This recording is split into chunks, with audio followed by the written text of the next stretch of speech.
So I've been working on the area around the countertop, and I'm at the point where I got some odd angles that I need to walk back and forth to the boat to measure the angle, come back in here, cut it, go back out there, check it, shave a little off, do all that kind of stuff. So there's lots of back and forth trips to the boat, but today's just a little bit more complicated. I'll show you what I mean.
Let's think about some warmer weather.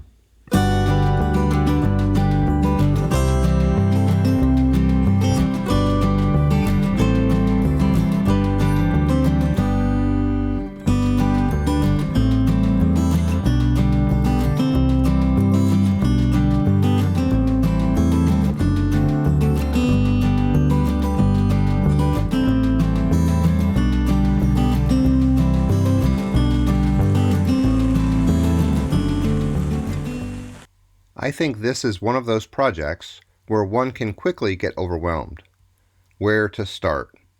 We did capture some big items we wanted to correct, fix, or change while we were using the boat, but as for a comprehensive list of things that need refitted, we didn't go there yet.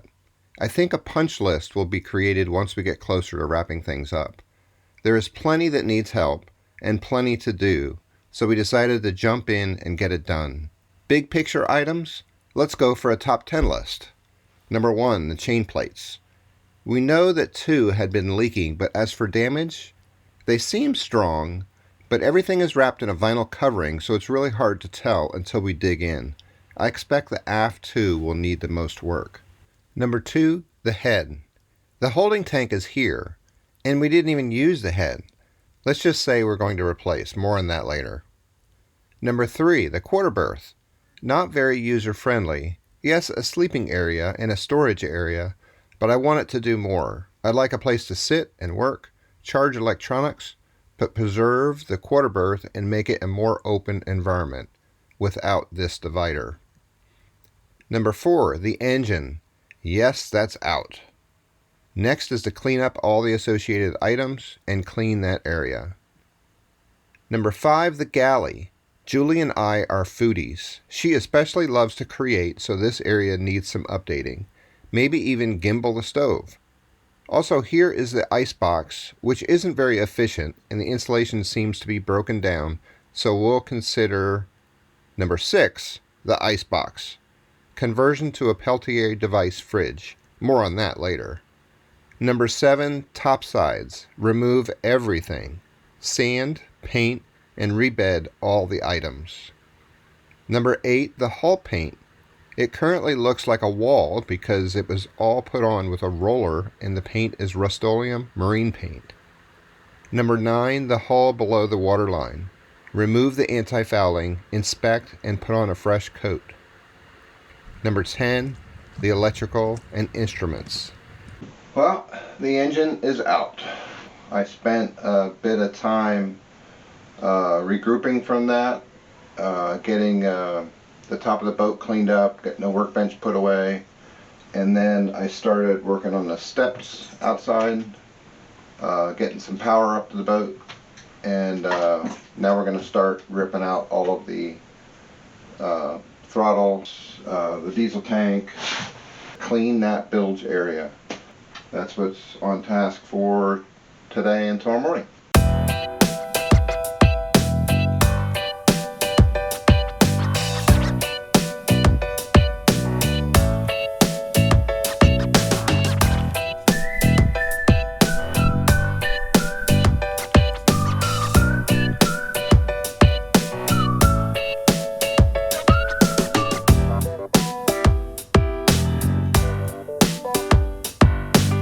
Hey, wait. Did you see what quality control just did?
One other thing we saw, you can see the back of this vinyl. We're looking for a better option than this vinyl. So up in here, you can see daylight. That's the scupper for the deck. So that's been leaking for a long time, apparently. Lots of mold and into the fiberglass. And you can see it's dripped down into the battery bank and into the bilge. So we're going to remove all of this area. I'm going to look at that chain plate support that may need to be replaced and see how much water damage there was here. So disassembly. So time to get suited up. I have a drill with a wire brush that's supposed to be good on fiberglass. I have another drill with several of these types of wire brushes.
examples of the wood that came out next to the chain plate.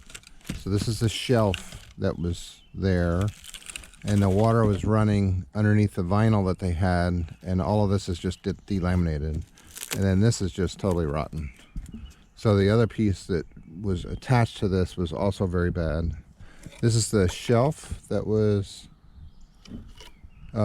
attached to it, so that's pretty much seen better days. And this is the chain plate. The chain plate is strong, but the top one up here is very compressed. I was able to, you know, like put my fingernail into here. I still am. So it's on its way out. So I'm glad I switched them out. Hey guys, it's amazing to see what the boat used to look like compared to what it is now. Yeah, it was an eye-opening experience to look at old clips and old film, and now what it's looking like now. It's literally night and day. Yeah. Literally. So one of the things that we wanted to do was when we get done with this, we don't want to say, I wish we would have. So, don't you agree? Yeah, we had talked about that. We definitely, and we have that discussion frequently. Yeah. Should we do this? And it always is, yeah, let's just go ahead and do it. Right, and then there was a couple times in the boat where I was sitting there saying, should I rip this part out? And I was in a dilemma in my mind to do that or not. And I was like, you know what? If I just rip it out, I don't have to worry about it anymore. Right. And we learned that from seeing a lot of the other YouTube channels for sailing, that you need to have trust in your boat, and if there's like something in the back of your mind, it's not going to go away. So just do it. Yeah, the chain plates, like the last image that you saw in the video was the chain plates, and when we finally got the vinyl pulled back and I was able to push my fingernail into the wood, it was like, these need to come out.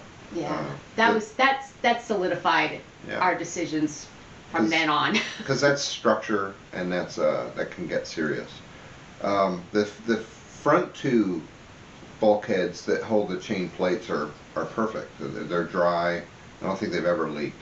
One thing you saw is I was having quite an issue with trying to get the countertop out, which speaks to Sabre. Kudos for Sabre for incredible craftsmanship. Like it is definitely overbuilt. It is what can I say? I mean, like, we bought an amazing boat. The way they put it together, I didn't realize, and it makes sense now because it was. I don't know if Sabres were considered production boats. Maybe they were, but there wasn't as many as what like Beneteau was putting out in those types of boats. But you know, the top side is off, and then they bring the galleon in one unit and put it in place. So the reason I had to do what I had to do made sense after the fact. It wasn't really designed to do what I'm doing. Right. And it would have been nice to know those screws were on the backside. Yeah, but I mean, it wasn't going anywhere. No. And it's just so nice to know that you have such a structurally sound, well-built boat, even though it's 41 years old. So, 42 years old now. Of course, it was in a weakened state with that plywood that you saw. But yeah. And this is our 10th video, so thanks for coming along for the ride. It's amazing. Cheers. It's amazing. 10 videos so far. Next video, we'll start digging in and start reassembling things and doing lots of other refit. Start working on the top side as well. And that's another story. Until then. See ya. See ya.